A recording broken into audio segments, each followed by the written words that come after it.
Good day traders, this is Stefanos on behalf of Tixee, and in today's video we'll be giving a look back of the market for the week of the 7th of March until the 11th. As always, before we get started, please know that all of the ideas discussed in this webinar are my own opinions and do not make up for any form of investment or trading advice, neither any recommendations to buy or sell. You should always do your own research and due diligence before buying or selling any securities, financial products, or instruments, and whether you use any kind of trading strategies.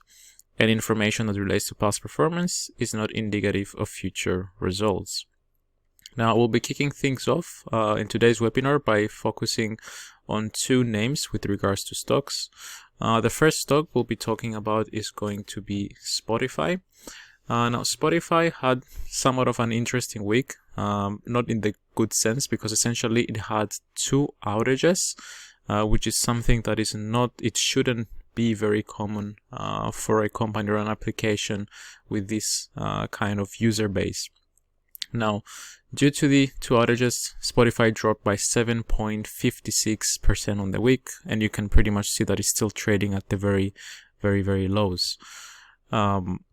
The first outage that took place, it was on Tuesday, where we had thousands of users starting to report that they were being locked out of their accounts, and this even lasted for several hours. While there aren't any exact figures, the estimates from articles all over the news are showing that more than 72,000 users were affected. And if that wasn't enough, we had yet another outage on Friday, after several users started reporting problems with the app, as it was shown by Down Detector. Now, as we can see, this is pretty much Spotify's 11th or 12th consecutive week in the red.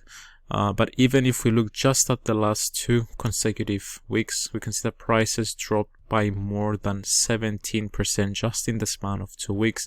So you can imagine the drop from the highs up here.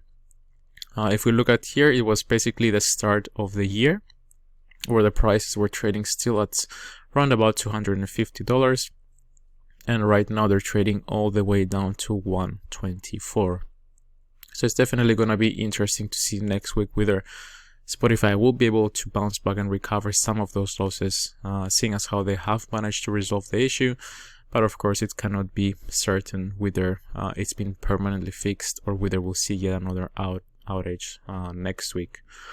Now, the second stock we'll be covering is going to be Chevron Corporation, so stock within the energy sector. As we can see, it's enjoyed a pretty healthy rally over the last three weeks, as this was basically its third consecutive week in the green. On the week, it was up by 7.43%.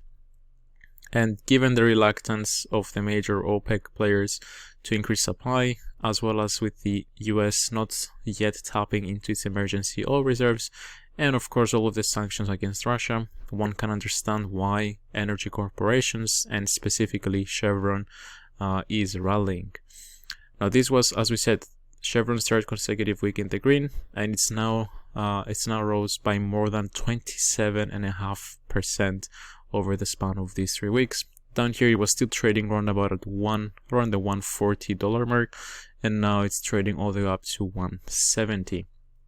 Now, with all of that being said, however, I would still be a little bit cautious with regards to Chevron specifically, as we had JP Morgan downgrading the stock to a sell after citing that it had the least upside potential compared to its competitors. This may sound normal, however, because if we compare it to some of the other names, so for example, if we look at BP as an example, we'll see that it hasn't really enjoyed the same kind of rally that Chevron Corporation has. So one can understand why maybe they're saying that Chevron doesn't have, it has the least upside potential, because it has essentially fulfilled that upside potential it could have benefited off of the ongoing conflict between Russia and Ukraine. So yeah, you can keep an eye out, but again, just be a little bit wary of the fact that it has risen by 27.5%, which is pretty much more or less like half of the yearly gains. If we look at the start of 2022, which was around about at this candle, it made pretty much half of its gain just in like the span of three 3 weeks. Next up, we're going to be looking into Forex. And like we said, while the conflict between Russia and Ukraine is still ongoing, we did have some signs this week that a diplomatic agreement could be found, which would finally mean the end of war, hopefully.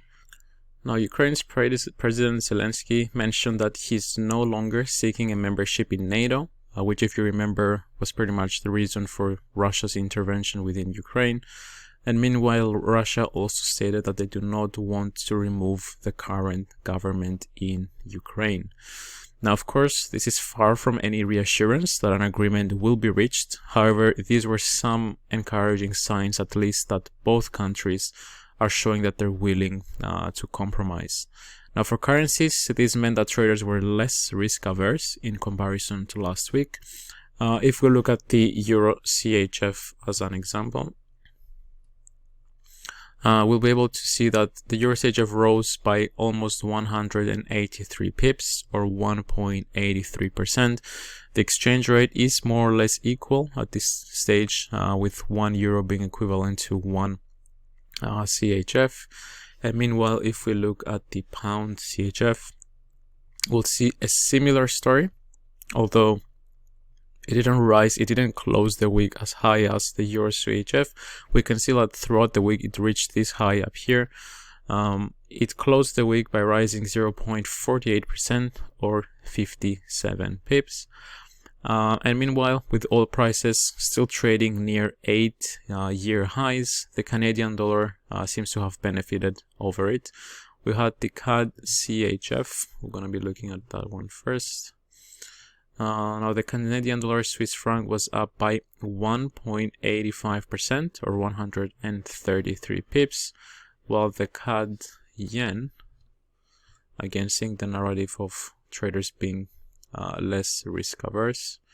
The CAD JPY rose by 2.09%, or 188 pips, and we can see they're more or less trying to break above this structure level right here.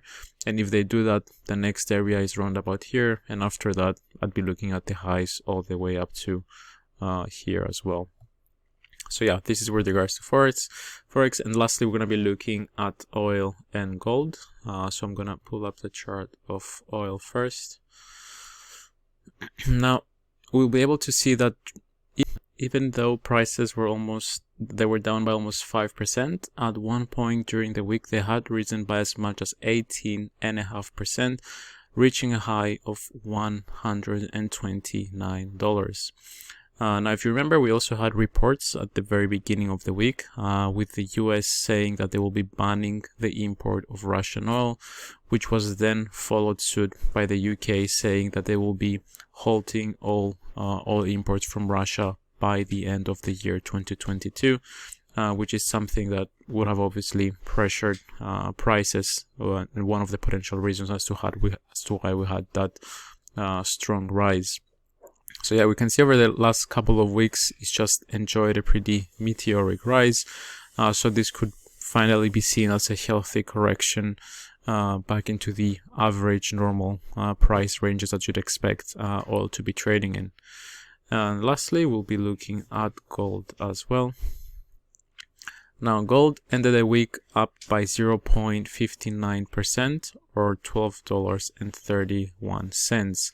Well, as you can see by this weekly candlestick right here, it did rise as much as 5%, or $99 at one point.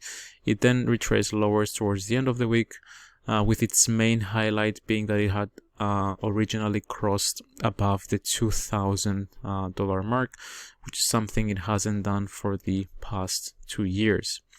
Now, many traders were probably eyeing the psychological level of $2,000, and when the prices reached that level, they probably looked into capitalizing on profits, which could have been a possible narrative as to why we had this pretty sharp retracement back towards the opening level of the week. Prices now are trading just below the $2,000 mark. We're around about 1,986, as you can see right here. And if we also add the moving average,